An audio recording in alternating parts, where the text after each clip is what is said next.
Good morning, good afternoon, and good night. Welcome one and all to Monday Football Monday here on the SB Nation NFL Show. A reminder before we get started, and we have a lot to get to, that this show is brought to you by DraftKings. DraftKings Sportsbook is an official sports betting partner of the NFL. Download the DraftKings Sportsbook app today and use code SBNFL for a special offer when you sign up. That is code SBNFL only at DraftKings Sportsbook. As mentioned, this is Monday Football Monday on the SB Nation NFL Show. So shocker alert, it is Monday. We are going to talk about the NFL. It is what a lot of people refer to as Black Monday. We're going to see a lot of movement today across the NFL. So make sure you check out your favorite SB Nation team blog for the latest and greatest when it comes to your team. We have a lot of news to get to. We have a playoff field set. We have tons of games to react to.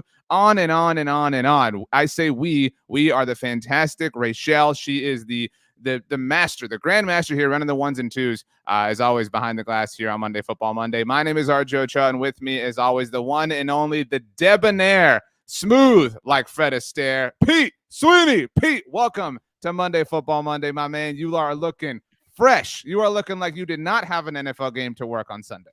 No, I didn't. I was able to sit back and relax. The Chiefs wrapped it up on Saturday. I am talking to you and a little bit fearful right now, and not to talk about Arrowhead Pride too much at the beginning here, but I told the Arrowhead Pride audience if they got to 1,000 Apple reviews before 2023 began, I would eat an entire ice cream cake and then drink an energy drink as we were doing one of the first podcasts of 2022. So that is happening. 2023, you mean? 2023, right. Later this afternoon. So Is that why you look kind of comfy? I know the podcast science can see you have like a sweater on. You normally kind of come in like, sometimes you got the biz cash look going, but you look I'll tell you, with this entire ice cream cake I need to eat, we call it the editor's show for Arrowhead Pride on that podcast network today. I'm needing extra room to kind of have for where all this ice cream is going to go. So should be fun. Like Joey Tribbiani with his Thanksgiving Day pants. You mentioned you want to mention Arrowhead Pride. The Kansas City Chiefs did secure the number one seed in the AFC on Saturday. We had two games on Saturday. Later that night, the Jacksonville Jaguars wrapped up the AFC South. We can say it, the Chiefs wrapped up the one seed in some controversial fashion. Obviously not the Chiefs' fault, not anybody's fault. Pete, the last time we did a show was last Monday morning, just a few hours before Monday Night Football.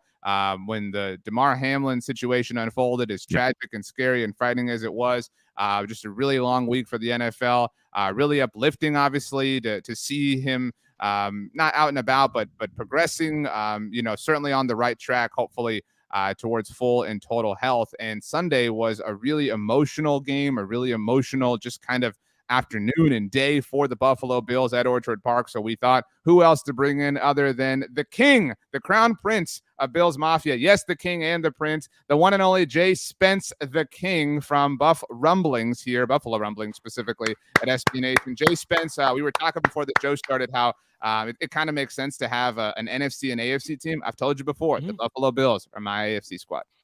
And you know what? I appreciate it. I'm still kind of weirded out about it. You're a Cowboys fan, and it doesn't sit well. But I appreciate the support.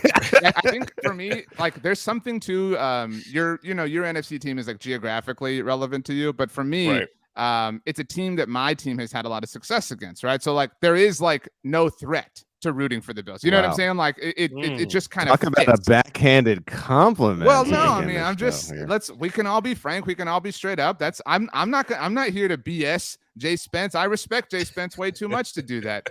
Jay Spence, everybody saw the kickoff return. It was just this wonderful moment of sports and life kind of merging together as one, and then happening again later on in the day. It was just a truly magical day. Magical is not the right word, but an emotional day at the very least for the Bills on Sunday.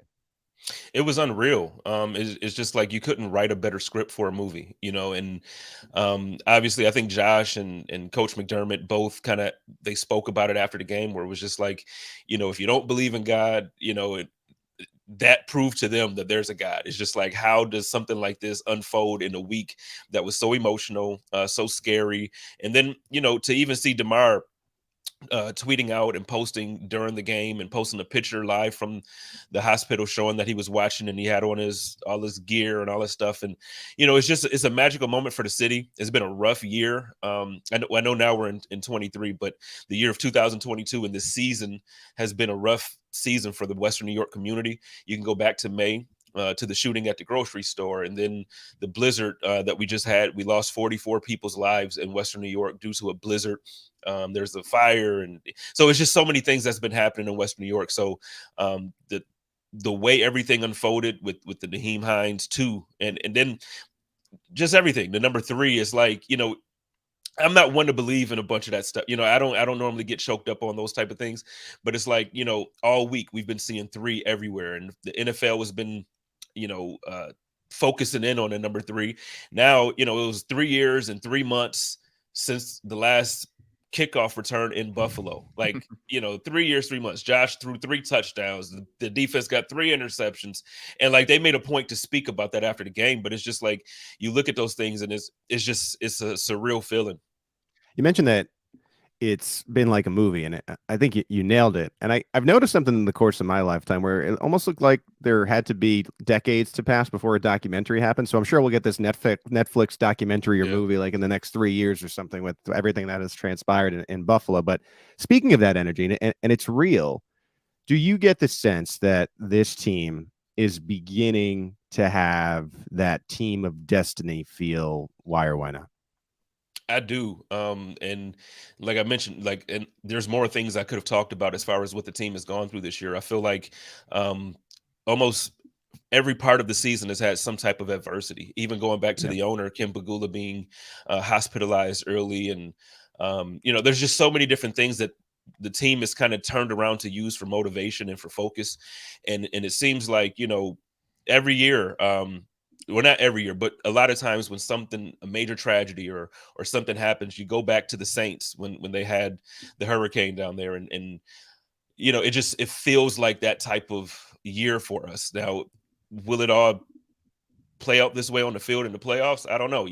We hope so in Buffalo, but it feels that way. It just feels like, even the way the league, figured out the number 1 seed and the 2 seed and the home field advantage thing, it's almost, for now, the last couple of years, Bills fans have been saying, hey, we don't want to go to Kansas City for another AFC championship. We got to make this go through Western New York. We got to make it the road to the Super Bowl, go through Orchard Park.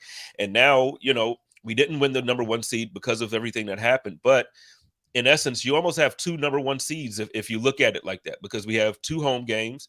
And then if we do meet the Chiefs in that AFC championship, it's going to be at a neutral site. So we still don't have to go to Arrowhead, and we don't have to deal with those. And I'm sure that's not, Chiefs fans don't like that. But yeah, I was about to say, and I'll let RJ let you ask the next question here, but I don't think there was a perfect solution for this, on the Kansas City side, and what they came up with, I think both fan bases are not exactly pleased with it to an extent, but I'm trying to put that behind me, and this is just me personally, and I'm thinking about the college football playoff and the championship tonight, and I think there's going to be something really special about a half Chiefs, half Bills crowd if it were to come to that. And so, looking at the bright side, I think it's going to be a really interesting environment if it does come to that neutral site thing. Anyway, RJ, I'll let you continue. Well, I was just going to say, Bengals fans probably feel a little bit worse. I know you've both seen the discourse on the internet. And Pete wrote about this, actually, did a great job. I don't know if you saw this. Jay Spence at Arrowhead Pride talked about how, like, hey, if you're a Chiefs fan complaining, like, why should you? Like, the Chiefs did get the bye, like, at the very least, if we're trying to, divvy up what did happen, what didn't. But you're right, Jay Spence. That's how I viewed it. There are kind of 2 de facto number 1 seeds from a home field standpoint in the AFC. We do kind of see this happen in the NFL where like a new week resets things, and this is impossible to reset. Like, you can't just have the Bills like, oh, boom, we beat the Patriots, now we're into the playoffs, like, bring on the Dolphins, like, we can put the interceptions or whatever behind us like a normal week. But is there any kind of, like, breath, like at least like the we see so much in life. The first that is always going to be difficult. Like, just now that the first kind of game is out of the way, is there a little bit more stabilizing, that those emotions have started to not subside but just steady a little bit? Everyone's a little bit more understanding of where they are in the whole situation. Yeah. So after the game, I was able to obviously watch the pressers, but then even speaking to some of the guys, you could tell that there was just like a relief. It's like a Right. weight was lifted, and so now I feel like this week they'll be able to focus fully for practice. I mean, they had a couple walkthroughs and they had some moments that they were able to get any type of I guess study for the game, but nobody was able to focus. Even Trey White talked about how he tried to get his mind off of it and watch TV, but then every time there was a commercial, he just, when he closed his eyes, all he saw was what was happening on the field Monday night in Cincinnati when they were trying to revive him. So it's just, it's one of those things now. I feel like, again, with his health, with DeMar's health improving, and now you get the game out, you get the jitters and all the feelings in a way. I don't want to say out the way because they're going to still use Right. that for motivation, like do it for DeMar.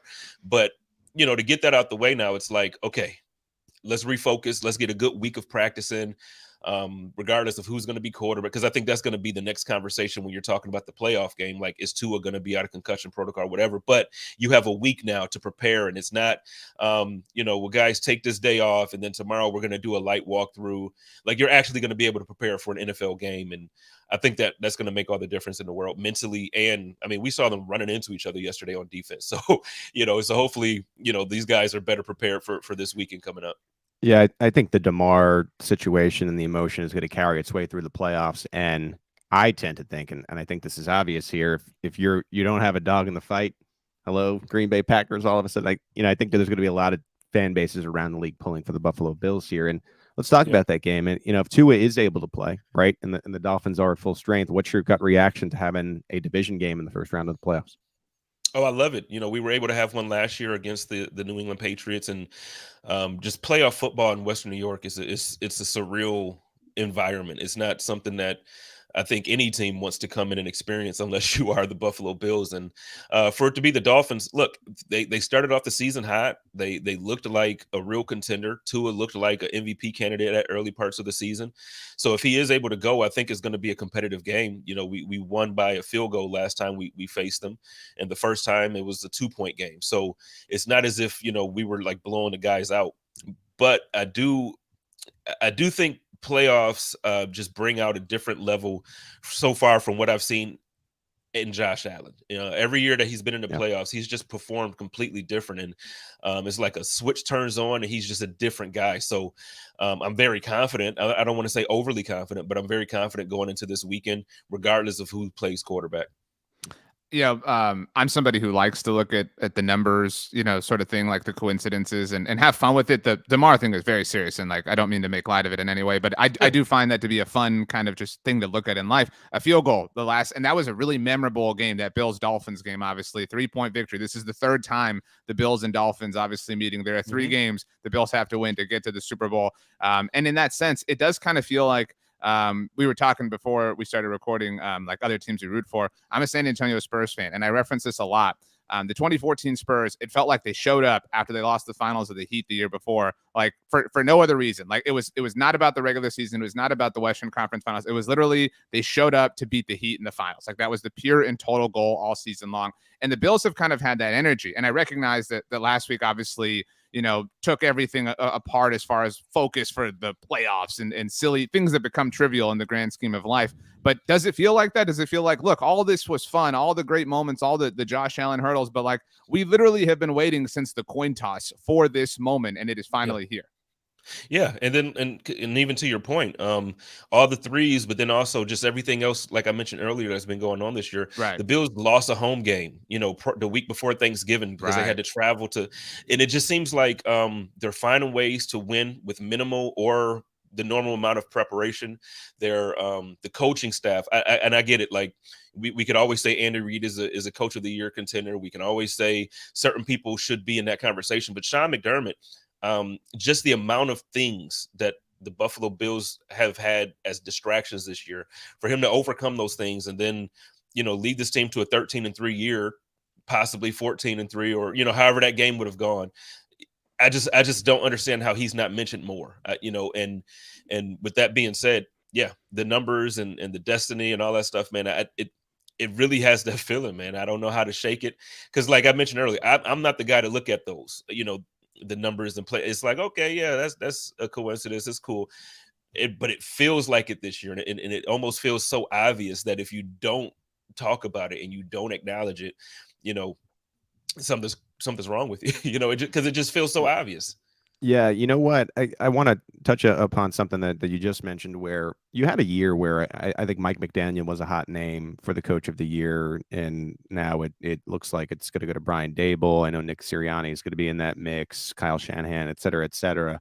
Why do you think it is that Sean McDermott doesn't get mentioned? Because as you were saying that, you know, you think of the Reeds and the Belichicks and the Tomlins of the world. He kind of deserves in this last stretch to be right there, at least right now. What's your take on that?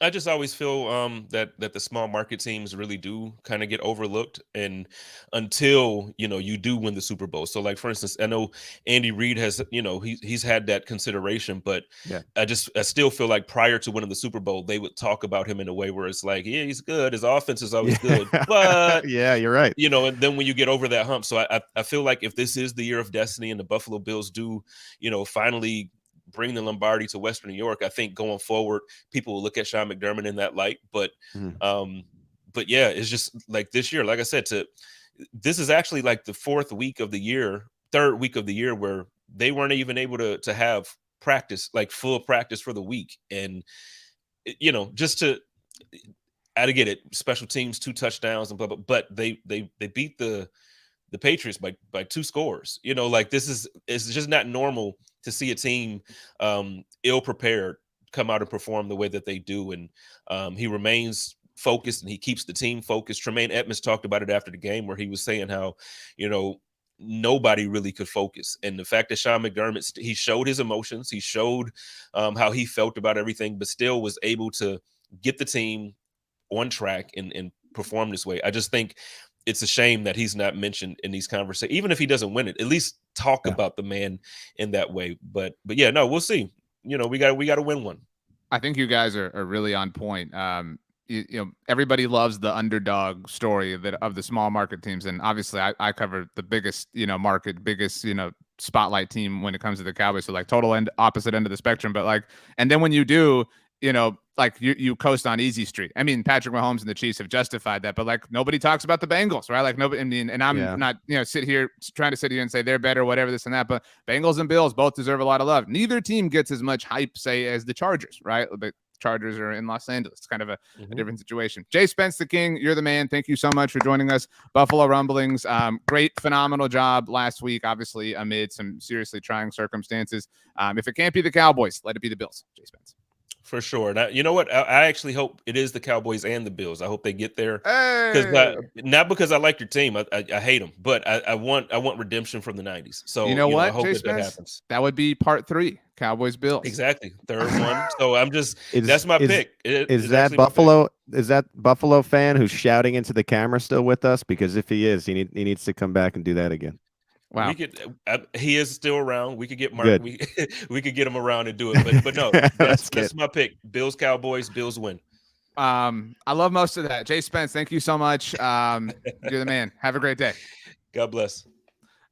Pete Sweeney, man alive. We got a week 18. We got a lot to get to. So some of these games, no disrespect, but we're just gonna kind of Great to have Jay Spence on. I do feel bad for you guys as we're gearing up for the Andy Reid Bowl here. But anyway, let's continue on. Wow. Okay. You couldn't even let everybody have a moment. All right. So let's set the stage quickly. We're going to go just very quickly. I'm going to run through the playoff field as it is officially set. Then we'll zip through all the games. We'll kind of talk about the playoff matchups. We know the schedule, et cetera, et cetera. So on the AFC side of things, the Kansas City Chiefs did earn the bye. We're not going to sit here and debate, blah, blah, blah. Check out Arrowhead Pride, Buffalo Rumbling, Cincy Jungle. Everybody had thoughts on this.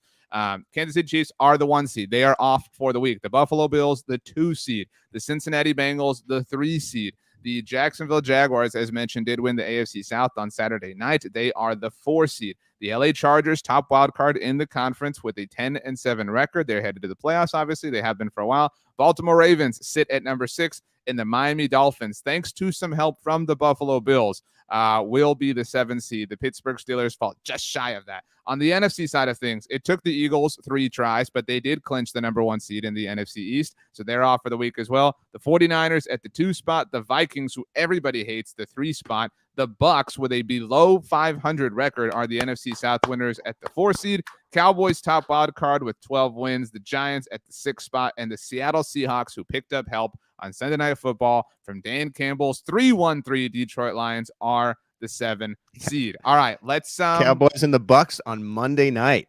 This is exactly what you wanted, RJ. I said I was going to do the schedule at the end of things, so way to go, way to ruin that. Let's actually start with the Lions. The Lions had nothing to play for on Sunday night. They found out because the Seahawks won just a few hours before that even a win would not get them in. That did not stop them. They were biting kneecaps and scrapping and moving and all this stuff. 20-16, the final score over Aaron Rodgers. They knocked him out at Lambeau Field. Tough scene for the Green Bay Packers. Awesome scene for the Detroit Lions.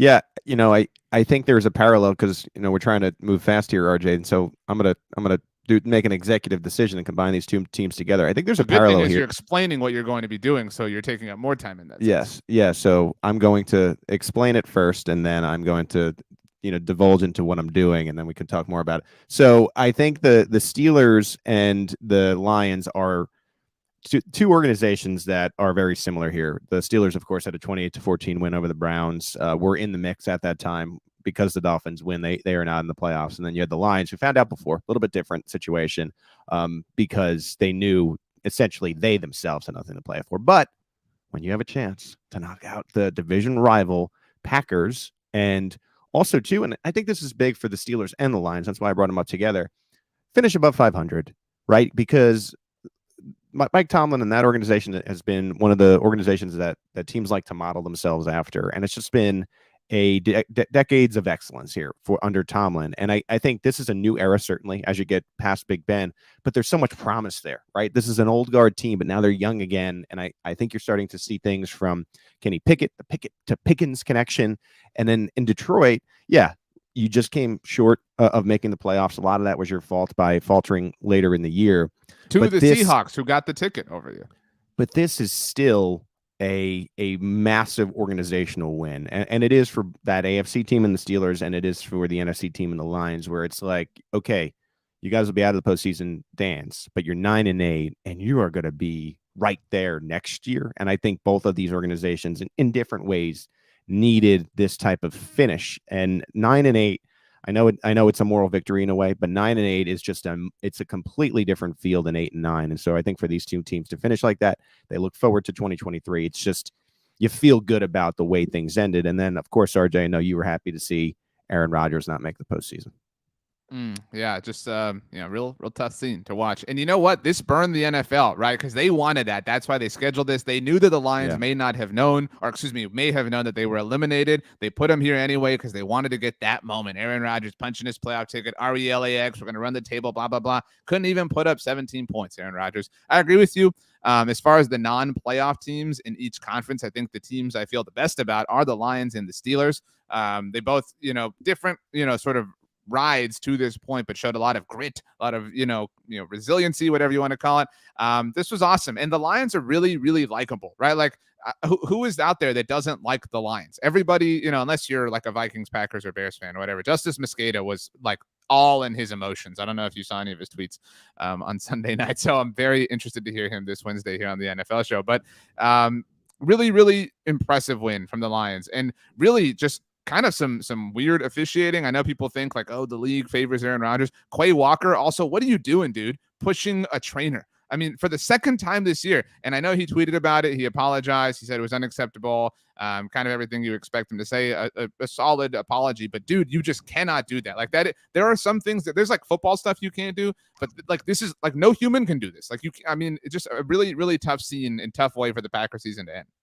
It reminded me a little bit of Kansas City when Devontae Adams shoved the cameraman that was running in front of him. Oh, man, that feels so forgotten. I forgot all about that myself. Wow. But, yeah, I mean, I understand it's an aggressive game, and you can certainly push each other after the whistle. That's part of football. But your brain basically has to tell you, like, this is off limits, right? Like it's pretty clear. I mean, I don't think we need to go into it. I think everyone has the same opinion about it. Just unacceptable. And this is the end of the year for him, but I tend to think he's going to miss games at the beginning of next year for sure. Agreed. Last thing on this game, and then we'll go to Steelers Browns. We're already here, man. And here's where I do feel bad for Justice. Like, of course, like I'm already so annoyed at the Aaron Rodgers. Is he going to retire? Enough. Like, enough. We don't want to see this. Like, we don't want this for a third year in a row. Like, nobody's interested anymore. Like, just do something about this.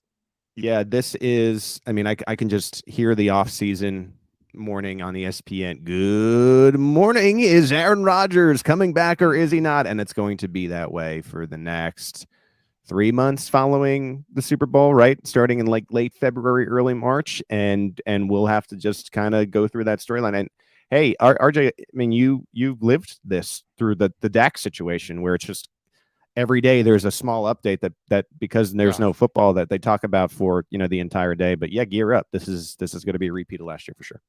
The Pittsburgh Steelers had to win and pick up some help for them to be the 7th seed in the AFC. They did get half of that help, but the Miami Dolphins were able to kind of fight things off on their own end. But still an impressive 28-14 win for the Steelers over the Browns. We already kind of covered Pittsburgh and where they're at. Najee Harris had 23 carries, 84 yards, and a touchdown. You're right. That young nucleus is just going to be really fun to watch. You do have this it's the kids and old guard Mike Tomlin. I don't have time for this type stuff. Like Tomlin, fun energy. This is all about Tomlin, man. Your quarterbacks were a rookie and who had to develop, and Mitch Trubisky, and you managed to be 9-8. That's still a fantastic year. And you could see, as you were saying, the young nucleus. And when you have TJ Watt, the way that he is and is playing now very clearly the most important Watt in the NFL after yesterday, I just find they're going to be right there. And the greatest teams in the NFL, the most successful teams in the NFL, don't really go through rebuilds. You don't have to go through a rebuild every 10 years. You can find a way to manage success, and just Mike Tomlin is just a huge part of that. So it should be mentioned that we're recording this right now. It's 10:30 Central Time. 10:31. Yeah. 11:31 in the East, 9:31 in the West. Thank you very much. Citizen of the world, Pete Sweeney is. The Cleveland Browns relieved defensive coordinator Joe Woods of his duties. So there are some staff changes coming to the Browns. We'll rip through everything that has happened to this point. But the reason the time was relevant was, whoever you are, you might be listening to this or watching this Monday night, Tuesday morning, whatever. And it's possible that more things have happened since then. But the Cleveland Browns going to be in the market for a new defensive coordinator. This is just, we were all here like everybody loves the Bills, everybody loves the Lions, nobody likes the Browns. Like this was a really, really rough just football year for the Browns, let alone everything they did to get to this point. So I don't know how you can feel great if you're a Browns fan moving into the offseason, especially if you do want to start getting into it. You don't have any draft capital to work with because you made this bet. If you're still a Browns fan and you have said, okay, I'm going to support the on the field product, and I know that Deshaun has had his transgressions. We're not going to talk about that, but just the football player, I mean, it is not promising right now. And the strength of the team for me, at times this year was the defense, really, and that was right. Even when it was Jacoby Brissett, and then now you're firing your defensive coordinator. They feel so far from being a relevant team. And I think when they were able to acquire Watson, they felt it was going to be a very quick switch type of now we're a contender again. And it's so clear that that's so far from the case right now. I mentioned the Miami Dolphins and their connection to the Steelers. Had the Dolphins lost, the Steelers would be the team traveling to take on the Buffalo Bills in the wild card round, but the Dolphins won. It was ugly. Yeah, this was an ugly game. I mean, the reality is here, RJ, is if Tua doesn't come back, and I'm not saying that he should be forced back into the mix, the Bills fans really have nothing to complain about because it's going to be a bye, essentially. That's they need Tua to be playing this next week. So I don't know if this was a scoregami. I don't know if you know or if you know, Rachel. But 11-6 was the final score, thanks to some weirdness at the very end here in this game. But 11-6, the final score. Dolphins get the win. They got the loss they needed, thanks once again to the Bills. So the Dolphins. multiple things can be true. It can be true that the Dolphins collapsed twice, obviously, this season, that Mike McDaniel's not perfect, that Tua's not perfect, that Tyreek and Jalen Waddle are amazing, that there's a lot of potential and promise here, that they still might improve the quarterback position over the offseason, and that they're, generally speaking, heading in the right direction as a football operation, which hadn't been the case for a long time in Miami. I think all told, it's however this coming weekend ends, it's been a successful season for the Dolphins. And you just feel better as a playoff team than if you hadn't gotten there.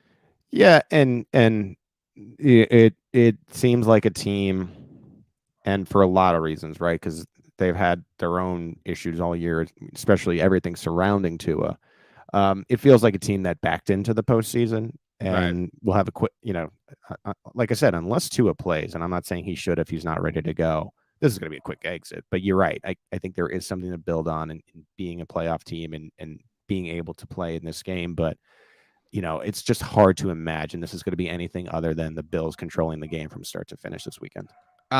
Also, just quickly, and we have a lot to get to, like I said, this, like, the cute, fun energy the Jets had once upon a time, all gone. Like, you know what I mean? Like, it just kind of feels like... Are you saying that you kept the receipts, RJ? I don't believe in receipts. You know what I mean? I go to Chipotle. They're like, "You want receipt?" No, I don't need it. Yeah. Like, you know what? I throw this out in the garbage anyway. Yeah. You know what I hate? Like, oh, you want us to email you the receipt? No, I don't want to sit here and type out my whole email on your little pad thing. Like, I don't need it. I trust myself. I know my budget. I know where I'm spending my money. I don't need the receipt. But thank you very much. Yeah. But man, this Jets team is in a weird place, and they obviously have a huge thing to figure out in the offseason with the quarterback position, Zach Wilson, blah, blah, blah. If anybody's interested in Zach, whatever, but just a really flat way to end the season. 11-6, like you lose 11-6 to Skylar Thompson, like just gross. Yeah. And, one of the things we do on this show, and probably the main thing we do, is to just relate the league to each other. And you saw in another city, in Indianapolis, where the Houston Texans decided, we're going to win this football game. We are going to win. And guess what? That was the difference between the first seed and the second seed. The New York Jets would have had Trevor Lawrence instead of Zach Wilson. We talked about this a little bit on this show before. They're probably in the shoes of the Jaguars right now. They're a completely different team with the way that Trevor Lawrence is playing. I know he didn't have the greatest game on Saturday. They found a way to get it done. But I just think that ended stretch of the season showed you he is going to be an it guy. Zach Wilson couldn't even suit up when Mike White was injured, right? This is your second overall pick.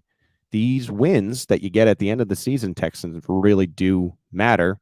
And it's changed the course of history for the New York Jets. Like, I don't know if Zach Wilson will ever be their starter for a full season ever again. I think they'll probably give it one more try. I know he won't. So. Maybe they try to give it one more try. But to me, it's going to be this is another change of scenery guy. And it's all because of that win against those McVay Rams all those years ago, and now you don't have Trevor Lawrence, and you got this defense, and yeah, it just feels like a franchise that is missing the most important position, and we'll see how they address that in the offseason.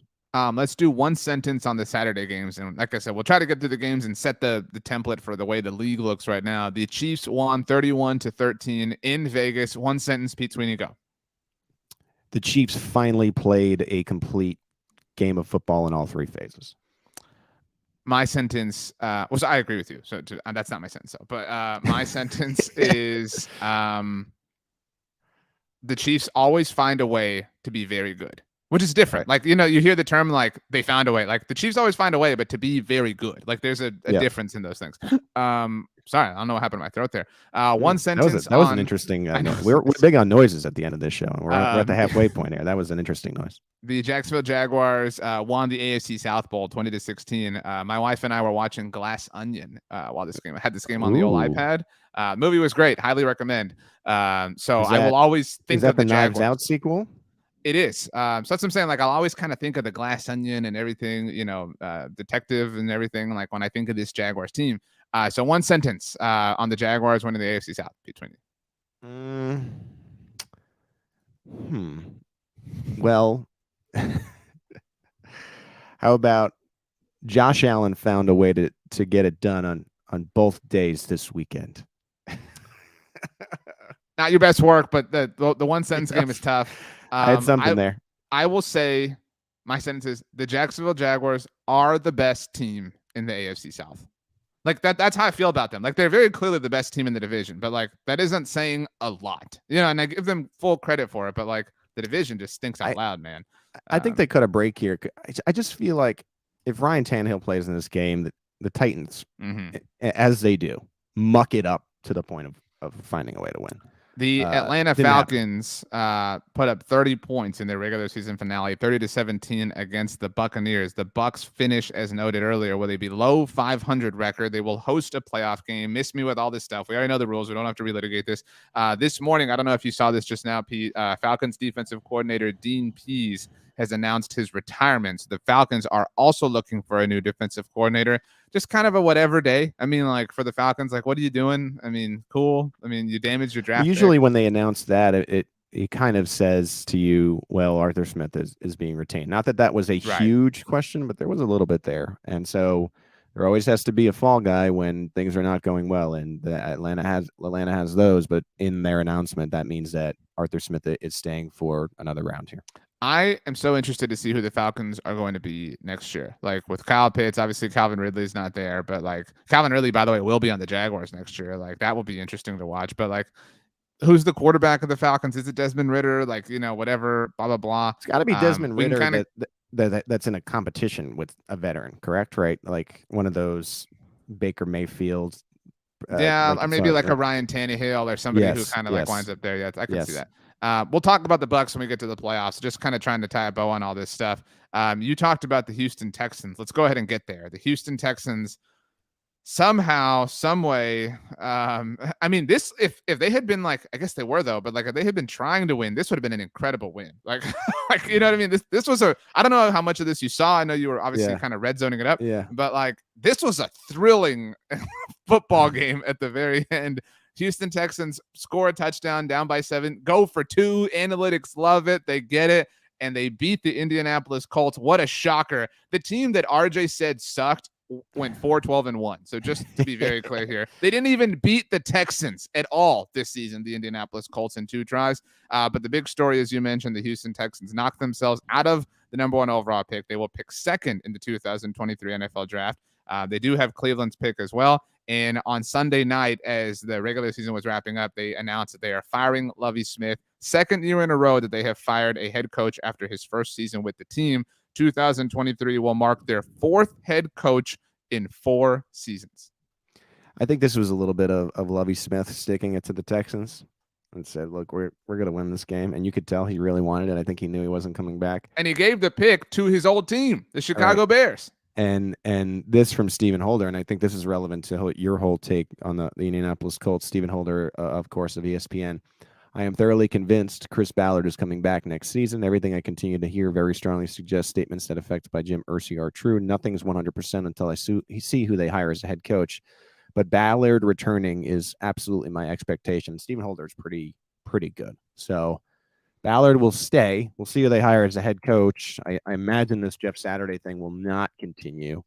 And then they have to go and get another quarterback again in Indianapolis. So I don't know if you saw this, the SB Nation account as a whole referenced Jim Irsay's tweet after the Colts beat the remember the victory lap that Jim Irsay took? Like, oh, you losers, you doubted us. You thought that this was stupid. Guess what we just did? We just unearthed the coaching gem because we beat the crap Raiders. Guess what? They lost every game since Jim Irsay tweeted that out.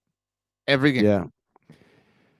Yeah, this is one of the situations in the NFL that aren't ideal for head coaches out there. So we'll see what happens there. And I still can't believe they decided to turn it over to Jeff Saturday. It is what it is. That'll be a nice answer to a trivia question years from now.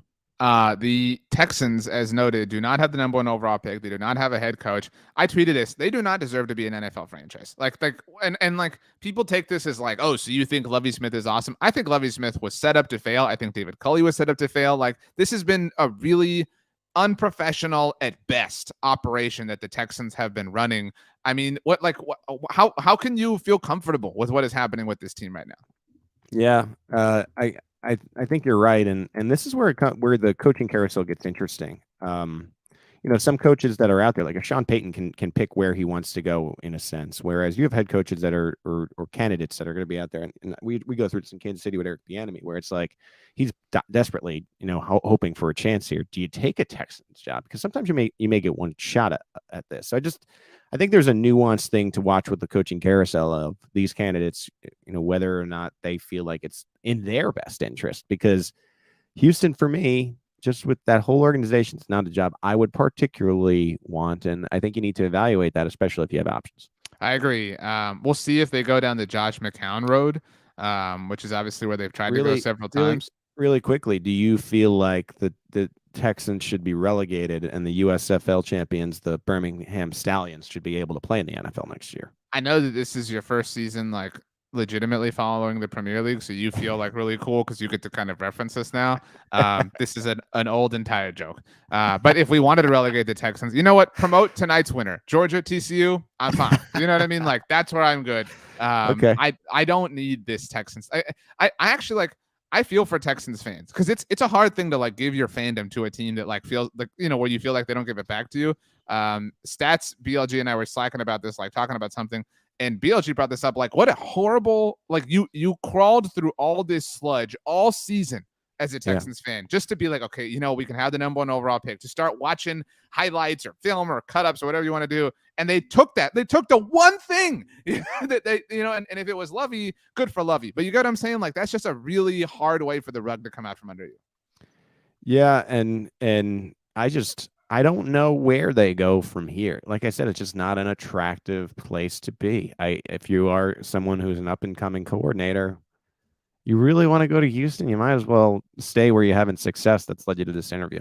The Chicago Bears do have the number 1 overall pick, thanks to the Texans winning and their loss against the Minnesota Vikings, 29-13, the final score. Like I said, we'll touch on Minnesota in a little bit here, but I mean, the tank was on. Like the tank was very clearly on. They did not play Justin Fields. He had a hip injury, according to the team. The Bears did it, though. They secured the bag. They have the number 1 overall pick. They have a lot of options and a lot of flexibility. And honestly, kind of I don't want to call it promising future, but at least the most exciting outlook for the future that they've had in a very long time. Well, Ryan Poles, the GM there, gets it, right? Like, you don't have to tank as in, like, tell your players to lay down. But it's easy. Oh, Justin Fields, our franchise quarterback, the quarterback in the future who has nothing to play for here, is a little banged up. Let's play Nathan Peterman against one of the top seeds in the NFC so that we ensure that we have a chance to get this. And then Houston, we just talked about how silly they are. Balls to the wall to get the W, and now Chicago's picking first. And guess what? They have a quarterback already. Trade that pick back. Get a few first rounders. Get a few second rounders, and build around him. And I think Chicago is one of those franchises in the NFL where the league as a whole is better when Chicago is good. And I think this is a huge break for them because somebody's going to want that pick. So I'm very excited for them. I'm a big Matt Eberflus fan, big Justin Fields fan. Obviously my dog's name is Bear. So I'm rooting for this. I'm rooting for this process. I'm excited to check it out. Sure. The Cincinnati Bengals are on the other side of that, right? Like, they did it. They found the franchise quarterback. They got through. They understood the assignment. They didn't win any meaningless games, blah, blah, blah. Joe Burrow was great. This was, obviously an emotional week for the Bills, but for the Bengals as well. T. Higgins, who obviously had a very emotional week, had a moment that was scary in this game, but he came back, thankfully. Joe Mixon had a coin flip celebration that was awesome. The Bengals really do have this energy of, like, we were not treated fairly in this particular situation, these particular circumstances. They had their way with the Ravens. It did get kind of cute at the very end, and they will see them again a week from now in the wild card round. Yeah, Joe Burrow said said after this game that his Super Bowl window is his entire career. That was so cool, dude. Like, that is such a cool, like, that's such, not everyone could say that and have it sound cool. You know what I'm saying? Like, that was so cool. I love Joe Burrow. Like, he's right. Consider me the 5 millionth person. He's right. And I don't think there are a lot of quarterbacks in the NFL that could say that, but he's certainly one of them. And I think it's just a good reminder that, like, if you have a Burrow or a Mahomes or a Lamar, for example, on the other side who wasn't playing in this game, you got to be going for it every year. You think that these guys are going to play and live forever, and then all of a sudden you blink and Aaron Rodgers is in his second straight year of considering retirement. So go and try to get it done every year. I agree with you. I would also posit that, I mean, you can even have Mahomes and like nothing is promised. Like, you know what I mean? Like you can, and Yeah. maybe the Chiefs win the Super Bowl this year, but like, you know, it's now been what, 3 years since they won it. You know what I mean? Like that day, you know, when the Chiefs win it, you're thinking like they're going back to back. You know, like You everything just, feels destined, but you, it's not. you just, you get to a point in Kansas City where you just wish players 2 to 53 would also refuse to lose, but it's just not the case. Yeah. Okay, we'll touch on the Ravens and the Bengals a little bit more deeply in a moment here. Trying to wrap all this up. This game was the Carolina Panthers kicked a game-winning field goal to beat the New Orleans Saints 10-7. It's just a meaningless game for both teams, right?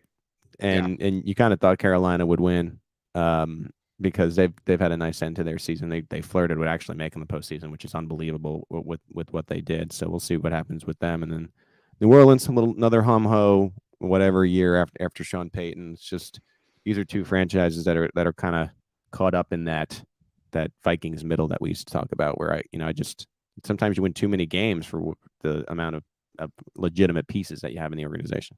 The Denver Broncos have a win that they can build off of, 31-28, the final score over the Chargers, who did play. I mean, Russ is back. Or the Chargers did play into this fourth. You know, the Broncos have the last 2 weeks since firing Nathaniel Hackett have looked better. I mean, I recognize how low the bar is. You know what I mean? But like they have, and I'm not trying to be like, watch out, here they come. But I do think every year there is one team that is like a prime, like obvious candidate to be good, to regress, that, you know, maybe the quarterback was injured or they had some extenuating circumstances. It is not impossible to see the Broncos and Russell Wilson, everything like clicking after, you know, an admittedly horrible year. This was a promising win, I thought, for the Broncos. I mean, I guess. Yeah, I mean, look, I'm trying to be nice. You know what I mean? Like, let's. Yeah. I think the bigger story about the Broncos is not this win where, you know, eventually the Chargers did end up, you know, relieving the starters. I think right. I think it's hard to talk about the Broncos and their year in Russ without talking about, the Seattle Seahawks and the fact, you know, I know that they needed a little help yesterday, but they ended up making a big time decision this offseason. I think at the time we were stunned that the Seahawks would roll with Geno. And they were just so clearly right and so clearly swindled the Broncos, and the Broncos are left where they need they're considering trading another first rounder for Sean Payton right now to the New Orleans Saints because this situation is so messed up. Like, you need to bring in the most, it's like when you have a family member and, you know, you're a rich family and they get a disease or something and you're like, we're going to get the best doctor in the country. That's what the Broncos are now having to do. They're having to pour more money and more value into fixing the situation. So yeah, I mean, if you want to get happy over a 31-28 win, that's fine. But I just think they're in a tough and terrible situation with that contract and what has to happen now. They have already been connected to Sean Payton. They have already been connected to Jim Harbaugh. On Monday morning, they requested an interview with Dallas Cowboys defensive coordinator Dan Quinn. So we'll see who takes this job. I mean, it's an interesting time, to say the least, for the Broncos. The Eagles wrapped up the number 1 seed in a game that was meaningless for the Giants. Davis Webb played quarterback. Jalen Hurts, in his return, 20 of 35, 229 yards, did have an interception. Didn't rush a ton as far as production, 9 carries for 13 yards. It was a measured game, obviously, for the Eagles, but they got the win. They got what they needed. They're the 1 seed, and now they have a week to kind of chill out and relax. Yeah, if you're an Eagles fan, don't be panicked about this. I mean, you see this type of things all the time where a team is going to play their backups and then it's more interesting. I mean, even the players that are backups, now you're playing guys with fresh legs. Not to say that you should have been in an 8-point game with the Giants, or whatever, it ended up being a 6-point game. But you know, they'll take a break here and they'll come back and they'll be the Eagles in the divisional round. I have no doubt about that. This game does not mean a thing. The Seattle Seahawks, as noted, got the necessary win and then the necessary help. 19-16, the final score at home against the Rams. It took to overtime, but they did get the win. Nobody cares how you got here. You're in the playoffs. You have the first-round pick from the Broncos. Geno Smith has a $1 million incentive that is triggered by the Seahawks making the playoffs. One of the best stories in the NFL. Certainly a candidate for comeback player of the year. I think he is the comeback player of the year. And, you know, I think you end up seeing him get that award. I think what's really interesting about this game, and it leads you nicely into what is next week, is every division is like this, where you have a team that's better and then a team that's worse, and sometimes it goes awry based upon because they know each other's so well, and the records don't really matter. I think it's most the case over the years, especially in these past 2 decades, in the NFC West. And you could have a game between these two teams, and one team could be playing horribly, and the other team could be vying for a first round bye, and then you see the other team win. And what's really interesting about that is you have everyone's favorite pick for the Super Bowl right now, right? It's the San Francisco 49ers, and now they got a division game next week, and we'll see what can happen. But I think if there's any situation, especially in the first round of the playoffs, that you don't want, if you're a team in the NFC West, it's seeing another NFC West team, especially if you're the better one. I agree with that. So I was going to bring up Sean McVay and the rumors about him and everything. He may walk away. It kind of feels like that is more likely than not at this point. We'll obviously see. But we do have some breaking news as we are here. I mentioned it's Black Monday here on Monday Football Monday. Adam Schefter just tweeted out, Pete tweeted that the Arizona Cardinals have fired Cliff Kingsbury, who, as Adam tweets it out, 10 months ago signed a contract extension through the 2027 season. I'm reading Adam's tweet verbatim here. The Cardinals still have never had a head coach, any head coach, last longer than 6 years while the team has existed for over 100 years. That is remarkable when you really think about it. Certainly not weird as far as modern NFL stuff is concerned. But Cliff Kingsbury out with the Arizona Cardinals now. I know that Jay Spence mentioned this. I don't know that Steve Keim has officially been dismissed, or I know he had the health situation that was happening, but the Cardinals are seemingly hitting the reset, although they did just give not just Cliff, but Keim an extension, and they obviously gave Kyler Murray the extension, the Call of Duty clause, and all that sort of stuff. This is a rough scene with the Arizona Cardinals right now. I think this is a case, and we just talked about the Denver Broncos, like you can't fire the quarterback when you've signed them for that long. A, you're pouring money into them, a lot of money, and B, the salary cap, right? Like it's impossible to just move on from a quarterback, and not to say that Kingsbury or Hackett didn't deserve it. I'm not trying to make that case, but when you have these situations, and I think it's a parallel in Denver and Arizona, and you got to make a change, you're not cutting the quarterback you just signed, right? Like you just aren't, and so you see the Cardinals move on from Cliff, and Cliff isn't done. I mean, he'll find another job. I don't think he'll be a head coach right away, but I think he'll find an offensive job somewhere else. I will ask you to guess what interested party had Adam Schefter tweet this out. This is Schefter's tweet a moment ago. This season, Cardinals watched GM Steve Keim take a health-related leave of absence, relieved running backs coach James Saxon and offensive line coach Sean Kugler of their duties due to off-field issues, lost quarterback Kyler Murray and tight end Zach Ertz to torn ACLs, and had wide receiver DeAndre Hopkins suspended 6 games. I mean, this sounds like, oh, the Cardinals really dealt with a lot of things. Like a lot of those things are the Cardinals' fault. We sit here and we bag on the. Go ahead. How many head coaching jobs are there as we speak here now? We have Arizona. We have had the Colts, the Panthers, and the Broncos. Those were the 3 entering obviously the regular season finale. The Houston Texans have fired Lovie Smith since the regular season ended, and now the Arizona Cardinals have fired Cliff Kingsbury. I believe that is it. So we're waiting on the status of the LA Rams. That would give us a 6th if Sean McVay does decide to walk away. I don't know who else would be in jeopardy. Maybe you believe the Commanders would make a move. New Orleans has been tied to Peyton again. Right. I think that's a possibility. As I'm looking through these teams, it seems about it.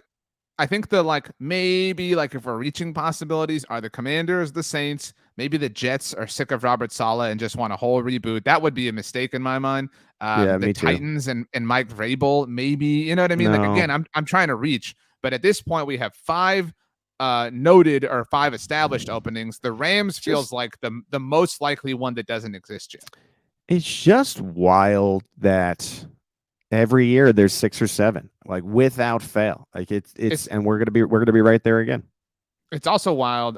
This is a tweet from Ben Volen. The quarterbacks who got the biggest contracts last offseason, Kyler Murray and Russell Wilson, both saw their head coaches get fired.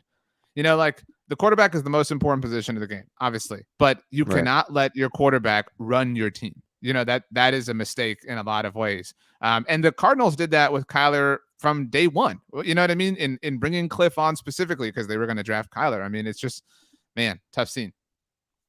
Yeah, I think from my standpoint, See how it shakes out. Bieniemy and Nagy. If Bieniemy were to get a head job, I'd imagine Nagy would be the offensive coordinator, which would lead to a quarterback's coach vacancy for Patrick Mahomes, which to me would seem like a fit there, but we will see how it all plays out for Cliff. The Niners beat the Cardinals. We'll touch on them momentarily as we wrap up the games, and then we'll kind of run through the playoffs as they are. Pete, the Cowboys fell in their regular season finale. The Commandos, WFT, came out firing last night. 26-6 was the final score. By the way, Ian Rappaport just tweeted out that this feels like a mutual parting of ways between the Cardinals and Cliff Kingsbury. We'll see. That's not very late here. We're talking about the WFT. No, I know. So the Cowboys had something to play for. I want to be very clear here, because people might not understand. They did not pick up the help, either piece of help that they would have needed had they won. But they played this game like they did not have it, like they were locked. That was kind of how they approached this game. The Cowboys ran 3 plays where they utilized play action. That is incredibly low for them. I mean, again, like call it coping or whatever. It really truly seemed like, they were being like it was a preseason game. Like they treated it like vanilla from the beginning. I mean, that's the best explanation I can come up with. I understand people want to get their jokes like it. Stuff. No, yeah, I mean, I'm not trying to be super funny here. It was funny to me. I'm not a big Dallas guy, but like I don't think this is how you want to go into the playoffs. I know that I said the Eagles were fine. They were able to get the win, and it was a similar performance, even though they won against New York's backups. But now you're going to play Tom Brady. This didn't leave you feeling overconfident or all that confident. I think heading into, and I get the Bucs are sub 500, but this is Tom Brady and the Bucs now playing Dallas in the first round.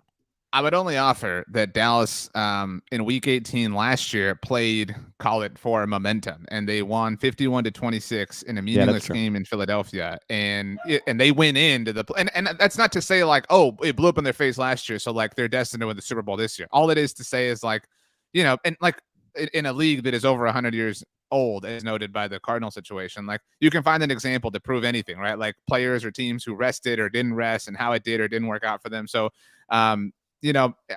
Cowboys fans are really, I was talking to Rachel, really upset right now. But again, it's not hard to discern that they did not play this. They did not throw the kitchen sink at the Commanders and lose 26-6. You know what I'm saying? Like you can argue with or be upset about the strategy that they employed, but like they were very clearly not all the way in on this game, because they were looking to the playoffs. Not the fan base, but individually, because we had talked about this weeks ago, because it just seemed like it was destiny for the Cowboys to meet Brady and the Bucs. Where's your panic level of the Bucs coming into Dallas and playing them on Monday night?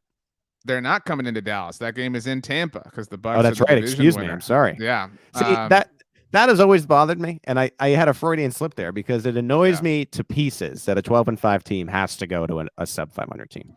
I agree with you. I mean, look, you and I respect the Vikings more than anybody else, seemingly in the world. This is if you're a wild card in the NFC, which is what the Cowboys are, and you have to play a division winner, this is the one I want to play. This is the weakest team, right? This is the weakest of the 4 division winners in the NFC. That's not like people take exaggerated ends of something and be like, oh, it's RJ's guaranteeing a win. No, they might lose, right? Like it's the playoffs. Like the Bills could lose, the Niners could lose, right? Like it's a one and done season at this point for everybody involved. So what is the DraftKings Sportsbook spread on early spread? Let's set the stage. Let's get to those. Okay, here we go. All 6 playoff games of super wild card weekend. Super wild card weekend. We will have 2 on Saturday, 3 on Sunday, and then the Cowboys will visit the Buccaneers on Monday Night Football. I think they switched this. Wasn't it 3 games on Saturday the last time, or am I losing my mind? You're losing your mind a little bit because they want the Sunday night game. The league loves those Sundays where they get 1 game in every window: the noon window, the afternoon window, and then the night window. So you've got to always been 3 games. It's always been 3 games on Sunday since they changed it. It's been this way since they added since they evolved to this point, which this is the 3rd season. Super wild card weekend. So let's run through these games, and obviously we'll have a lot of talk about these games throughout the week here on the NFL show. Later on Friday on the look ahead, we'll of course pick them, but right now Pete and I are going to do it in a really sort of early place. We'll go in chronological order, Pete. On Saturday afternoon on Fox, the Seattle Seahawks will visit the San Francisco 49ers, the division rivals, as you mentioned. As of Monday morning at 11:03 a.m. Central Time, our friends at DraftKings Sportsbook have the Niners as 10-point favorites. 10-point favorites. Yeah, I mean, I do think that it can go either way. Like again, in this type of division matchup, I'll take the Niners, but I'll take the points sort of situation for you? Yeah. This is those are rare where you're taking the points and picking the other team money line. But to me, this screams it. I'll take the Niners to win and cover. They're the team I'm most afraid of on the NFC side. I'm terrified of the Niners, so I have no problem admitting that. There are two road favorites to kind of spoil the Cowboys conversation we're going to have in a moment. They are one of them. The other is the Los Angeles Chargers, who will visit Duval County and the Jaguars. That line has moved. The Chargers opened up, I saw, as 2.5-point favorites on Saturday night. That is now down to 1, so almost a straight pick 'em. The Jaguars. I've been trying to tell people about Jacksonville. I've been trying to. Oh, you're right, Pete. Nobody thinks highly of the Jaguars. You're the only one. Thank you for telling. Are you drinking a us. beer right now? I'm seeing it. This is water with a Mio, the like Mio energy squeeze stuff. I gave up coffee on Sunday, so I'm doing anything I can to just spice up some water. The coffee trade for Bud Light is a move. I think that's kind of look like a beer now that I think about it. It's not. I promise. Kiss. It's not a beer. We're good. I think that Jacksonville is spicy. I think they can win this game. I think this could be the best game of the weekend. I'm going to be locked in for that. Dude, the Jaguars looked awful on Saturday night. I know. Look, I understand. I had no problem keeping my attention on Glass Onion. I mean, that's how, poor the Jaguars looked. But look, they got it done. They found a way to get it done in the end. I'm really excited about the state of the AFC. I hate to have like I love the NFL Rob Lowe take, but like think about the quarterbacks in the AFC. Patrick Mahomes is kind of like the oldest dude around now, like, with regards he's the oldest. I believe he's the oldest quarterback of the quarterbacks in the AFC playoffs. Like, so he's drafted in 2017, Josh Allen, Lamar Jackson, both in 18. In 20, you had Joe Burrow, Justin Herbert, and Tua. In 21, Trevor Lawrence. Like, it is a youth movement on the AFC side of things. Yeah, and it's tough because I think you wish one of those three were in the NFC so they could play in the Super Bowl and they didn't beat up on each other every year. But these three guys are going to be going at it now, and I'm sure that you'll have a year where somebody else breaks through. I mean, they're going to be preventing each other from titles, plural. I'll take the Chargers and lay the point. Are you taking the Jaguars? Yeah. Okay. Obviously, I'll make some more official picks later this week with Stats and BLG. Sunday, first game of the day, we've got the Buffalo Bills hosting the Miami Dolphins. Buffalo, the largest favorite of the week at the moment, 10.5 points. This is really going to depend point-wise. I think Buffalo's going to win, but this is really going to depend spread-wise on if Tua plays. If Tua plays, the Dolphins can reasonably cover. If Tua doesn't play, the Buffalo Bills are just going to blow them out of the water. I will say this. If Tua plays like I hate when people do this, like, well, if insert like the most, like ridiculous thing or like the most extreme thing of all time. Like if Tua plays and like has an amazing game, the Dolphins might win, right? Like that's not my take, but like Tua like the Dolphins have played the Bills very tough. Like you're talking about, the Niners and the Seahawks and like, oh, watch out. Like everybody loves the Bills story and obviously love the Bills, love Jay Spence and everything like that. Like I would not be stunned if the Dolphins, is it going to snow? Right. Like probably not, so like you have to imagine it's a less difficult trip than it was last time for Miami. I'm all about the Buffalo story and we'll see if they can continue to win these games. But like, I don't think Josh Allen has looked the same in the second half of the year. And even in this game yesterday, I taking out the emotion and just talking about the game, right? If they don't get those run backs that they got from Nyheim Hines, the Patriots might have won. I mean, I know that's crazy to say. Like, I don't think they're coming into the playoff. I get the emotion, and I think you can ride that. But as far as just the team on field, I just don't think they're the same team they were as like that dominant, we're going to come in and kick your ass Buffalo Bills that they were at the beginning of the year. I think that they try to, and by they I mean Josh Allen almost specifically, and I think this is a good thing, to be clear. I think they try to will that, they try to become that, right? Like they're trying to like force that issue. Mhm. It's like they're trying to win the Super Bowl on every play, and you just can't do that. To your point, they won that game by 12 points, and they had 2 kickoff returns for touchdowns, right? Yeah. Like, and that's, you might have that happen, right? You might have a pick six, you might have a Yeah. scoop and score, right? Like that, anything can happen in an NFL game. But like, I'm kind of with you. I've talked about this before. Like, nobody comes for the Bills. Like, and look, again, very well on record, love the Bills, et cetera, et cetera. I picked the Bengals to win last week when we talked about it. Like, I trust the Bengals as a football team more than the Bills. Like, for taking emotion out of it, just who they have been as football teams for the last month. I'm very anxious to see that. I do not want to see the Bills lose. I'm picking them. I'm not going to lay the points, though. I'm definitely nervous about it. Again, contingent on Tua playing. That's a very interesting game to me. Sunday afternoon, everyone's coming for our Vikings, Pete. You and I are left alone. We're the only ones left on Viking Island. The Minnesota Vikings are hosting the New York Football Giants. They are 3-point favorites, standard 3-point home spread. No respect given to the Vikings. The Giants come in. They took the week off. The Vikings did not. They technically had something to play for against the Bears, as mentioned. They got it. Well, they didn't get the help, but you get my point. I'm like, this is easy to me. This is the easiest pick. The Giants are not that good. Couldn't you just see Justin Jefferson having like 230 yards and Kirk having like 310 overall, and people being like, whatever, they beat the Giants? Like, that would totally happen. This to me is two teams that are in different parts of their I guess what would you say, like, as you're taking steps toward what you're going to be. The Giants are still in the very early process of that. This season's been a grand success for New York. Minnesota needs to win this game at home, and they are the better team. And I agree with you. Like, I don't know why Minnesota is so disrespected, especially after going 13-4. I think they have the best skill position player in the league in Justin Jefferson. Sometimes Kirk stinks, and he'll have flat games. And yeah, if that were to happen, sure, maybe the Giants might be in this game, but I just can't wrap my head around this Giants team with Daniel Jones going into Minnesota and just knocking off the Vikings. And yes, I don't know why the Vikings are so disrespected. And this is one of the things that is an unpopular take that we both seem to agree with. Like, I think it's a no-brainer that Minnesota advances here, and I of course lay the points, right? They should beat the Giants by somewhere in the realm of 7 to 14 points. Totally agree with you. By the way, Ian Rappaport just tweeted out that Arizona Cardinals GM Steve Keim is out. According to his sources, he is stepping down to focus on his health. So the Cardinals now fully hitting the reset button. That is official. They need a new head coach and a new general manager to work with Kyler Murray. That is sometimes that's a better thing. I don't love the lingering head coach or the lingering GM. Right. I think if you're going to do it, rip that Band-Aid off and get two guys that want to work in unison together. That seems to work the best in the NFL, in my opinion.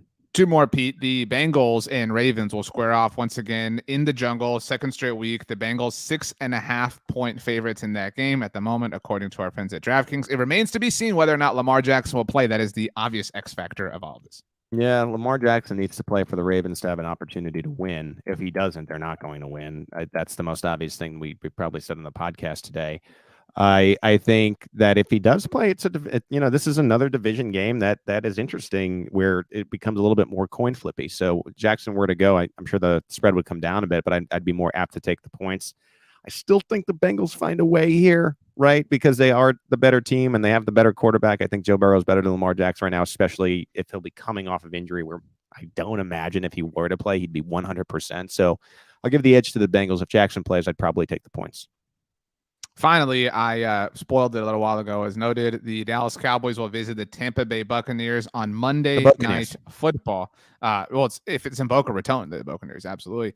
This game's on ESPN and ABC. I promise you, this will be one of the most viewed NFL games of all time. This will shatter like rating records. Like, you have no idea what this game is going to do. The Dallas Cowboys at the moment are 3-point favorites on the road against Tom Brady and his Buccaneers in what could be, if the Bucs lose, Tom Brady's last game in Tampa Bay.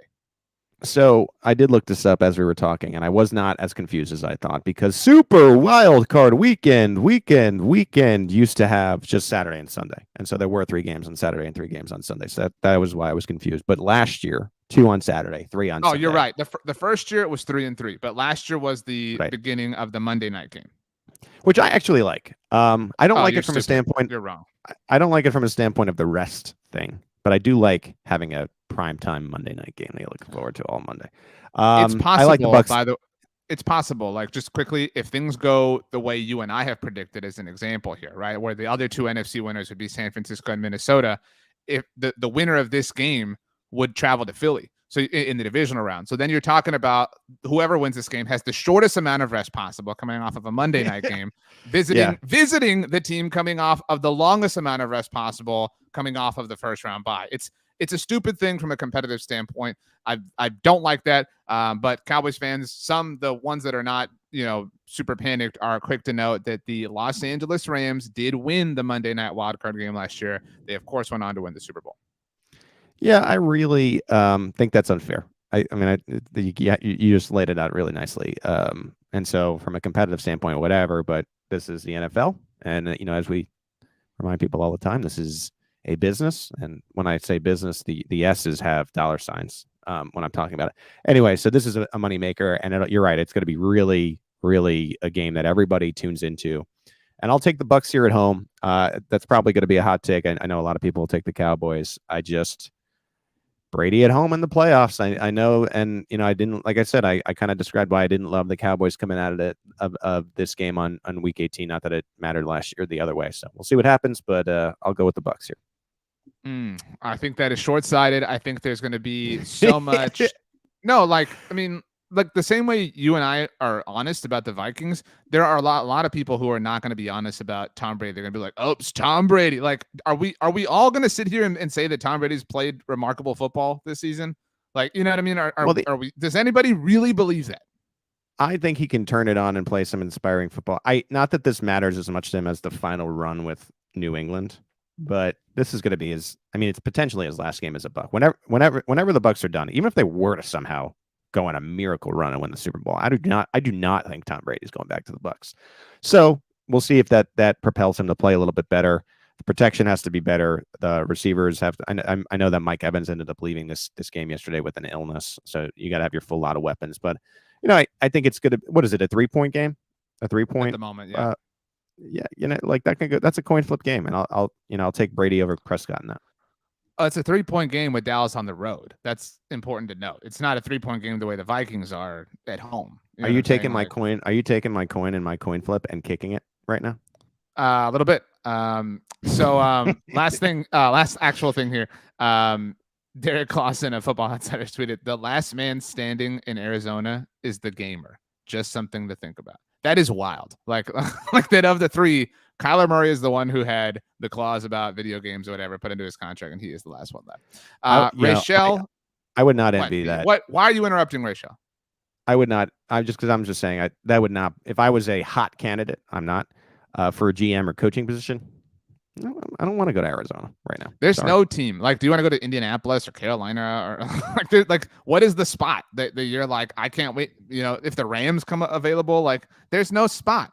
I mean, that's why we're sitting here like, oh, Denver might not be that great. Denver might be one of the best. Like you don't have the draft capital, but like, who do you believe in? Russ and what he is now, or what Carolina has, or what Indianapolis has? Like the hottest job is one that we haven't seen yet. Like I think it's going to be one of these surprise jobs, like we were talking about, whether that be New York or Tennessee. Some of the Tennessee. Yeah, whatever the surprise job is, will be the best pick. Yeah. Rachel, I'm so sorry that Pete interrupted you when you were about to make your. I apologize too. I just want to. Yeah, let's get on the record that I apologize to you before we announce this here. Yeah. So what were your takeaways? What are your thoughts? How are you feeling? You told me what you had for dinner yesterday, and it sounded wonderful. Just your overall thoughts, and of course, the MF double MVP. This is a big one. This is the regular season finale. It is. Okay, takeaways. I have to start with the Texans. I mean, they did both David Tully and Lovie Smith dirty, and so it sucks that they weren't given fair opportunities, and the league just continues to do minority head coaches, specifically Black head coaches, wrong. So you got to point out it's nothing new. It sucks, but they need to do better. My second takeaway was the Commanders. Like, I think they should have turned to maybe Sam Howell, their rookie quarterback, a little bit sooner. Like, he looked really impressive in his rookie debut. So that was my second takeaway. And then today's points, you guys both did really, really strong. I think that Pete, you'd had a really good point when you were talking about how like the Broncos, you can't mention them without mentioning like the Seahawks because it's intertwined. Also, I agree with Pete on the Cowboys. Like, this is not a good way to go into Absolutely. the Absolutely. I would be feeling some type of way if I was a Cowboys fan. Sorry, RJ. But RJ, I did love your points on all right. being interested on like, what the Falcons are going to look like next season. I thought that was a really strong point. And I loved your point on Lovie Smith as well. And then just how the Broncos have been looking since they fired Nathaniel Hackett. So today, I am going to give it to RJ. Yes! We did it. I mean, love you, Rachel, but it's just so short-sighted and distracted, really. RJ was lifting his hands a lot. I know that he was feeling himself. He probably was a little tipsy. We also saw the beer if you're watching on the live stream. So, there's some substances there. I don't know if he should be ruled out, but whatever. It feels so good for what is right to happen, Rachel. And so I applaud you for being an author of the truth, and somebody who makes sure that the right people get the right things. So I want to thank you, Rachel. I want to thank Jay Spence. I want to thank his Arizona Cardinal Santa hat that he was showing us. I want to thank Patrick Mahomes because he inspired me. He refused to lose, and I refused to lose. Pete did lose, to be clear. Pete did not refuse to lose, and so he lost. I was trying to refuse to lose, but wow, just a really wonderful time around here. Yeah, good for us. So, Rachel, I would like you to please pick a food that Pete Sweeney has to tell us he really likes and why. A food. I'm gonna go with seafood. Do you like? I love seafood because you you cook it all up, especially shrimps. Right, like they come from the store white, and you got to make sure they're pink and ready to go. And I love clams, and I love scallops, and I love lobster meat and crab meat and sushi. Yeah. Do we consider sushi seafood? I mean, like, you don't really think of it that way. Like, if you go to like a seafood restaurant, they don't really generally have sushi. You go to like a sushi bar for. There's a TikTok going around right now where a woman takes a raw salmon on a bus and just starts chomping down on the raw salmon in the train, and it's becoming a trend. So, Rachel, I hope you get some sushi soon, assuming you like it. If you don't, then you're good. Get us out of here. Pete, make any noise you want, anything you want, whatever comes to mind first.